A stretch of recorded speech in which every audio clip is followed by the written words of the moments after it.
Welcome back, fellow shop rats. Today we're going to talk about the difference between repairing and restoring. It's a subject that maybe many of us haven't thought about. This is My Car's Shop. We've talked about many different facets of the hobby. We've talked about restoration and preservation and all of that stuff. But it occurred to me recently that one subject we haven't talked about is the difference between repairing a vehicle and putting it back into service versus restoring a vehicle back to factory original. And there is a big difference.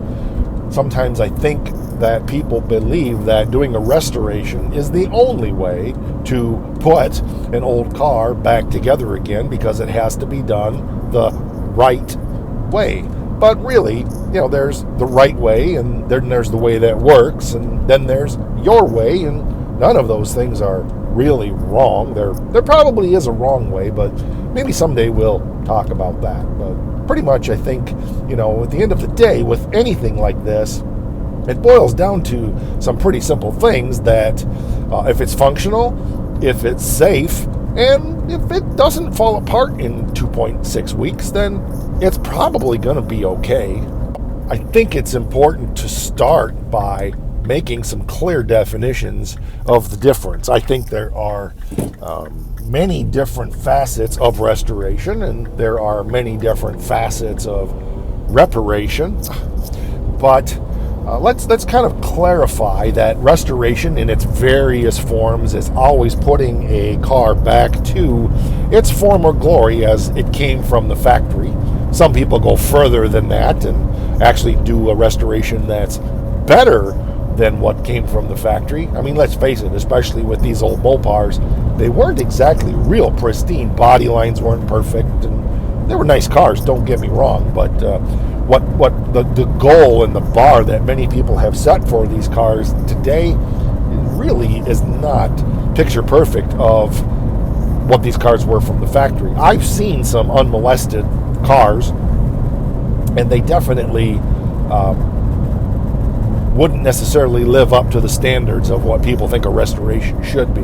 But having said all of that, you know that I am very much a do what you want with your car. If you want to take it better than factory, to make it what the factory should have done, factory perfect, quote unquote, have at it. I'm not against it. There are a lot of gray areas between everything, but restoration basically is the process of putting the car back to how it came off the showroom floor. Pretty simple, right? Now, reparation, that's a little different thing because it's putting the vehicle back to being functional.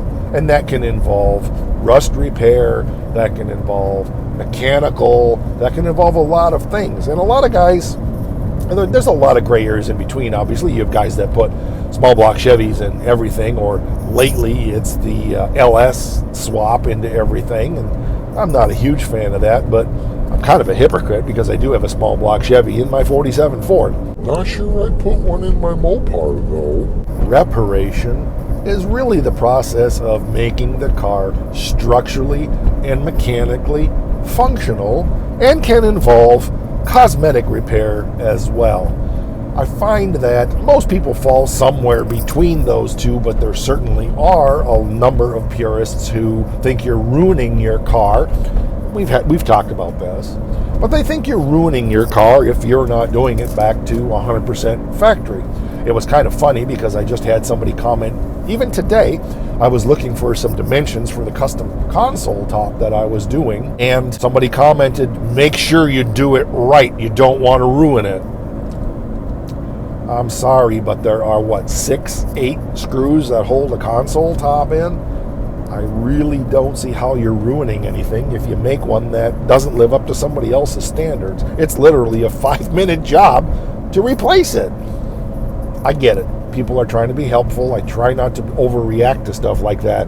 But I do shake my head a lot and think, should I crush the car because I made a console top that doesn't live up to somebody else's standards? Pretty much the first things that I do when I get a car is determine what I'm going to do with it. I have definitely restored some cars. I think my 31 Ford is a great example of that, which I don't own that car anymore. I have definitely preserved some cars like the 26 Oakland, which we're leaving pretty much as it was. I've definitely done some hot rod stuff. You've seen the 47 Ford and the Pro Street Dark GTS, other things we have here. And we have cars, everywhere in the gamut in between. But it's one of the decisions that I make when I bring home a new vehicle is, what exactly am I going to do with it? And I think it's a question that if you make that conscious decision about what you're going to do with your car, it can help you in the process. What are the standards that I want to live to? What are my non-negotiables? What are the things that I'm absolutely going to be anal about? What are the things that I really don't care about as long as they're safe and functional? So you're going to fall somewhere in the reparation process. And I think that's a good thing. Maybe you want to sit down with a piece of paper and just kind of make those bullet items of, do I care if my factory floor pans are perfect? Or do you mind if I just throw some Dodge truck pans in and cover up the floor so I don't get hit in the face with big chunks on the racetrack? Right, Daddy? On the surface, I can definitely appear to be one of those ready, fire, aim kind of guys. But I really do a lot of thinking behind the scenes, and in situations like this, as I'm just driving down the road, which it seems like I constantly do all day, every day, day after day, it gives me time to think. And of course, I have friends and people that I kick the tires around with. What about this? What about that? What about this? I was just having that conversation with Just Mopar Joe a few days ago about maybe considering putting an air ride suspension in the Golden Mullet. It's worth looking at. Now, there's people say, well, you can't do that on a drag car. Well, it's actually been done, but I don't know. I'm probably not going that way, but it was worth looking at. It was worth toying around with, and I'm just making the plans of what I might want to do with the car. So I'm exploring the possibilities, and I think that is important when it comes to what you're going to do with your car. If you have clearly decided what the end product is going to be, that clearly helps you know what you need to do to get from point A to point B. Now, you may not have all of those details worked out. I get that. But in reality, it does give you a, you know what, I can use this Sherman part. I don't need an AMD part because I'm not doing a restoration. I'm doing reparation. I'm just putting this car back together again. Remember, as we've said before, if you're doing repair on your car, you're not ruining it. Anything that you put in, you can take back out, should you choose to, 5-10 years down the road.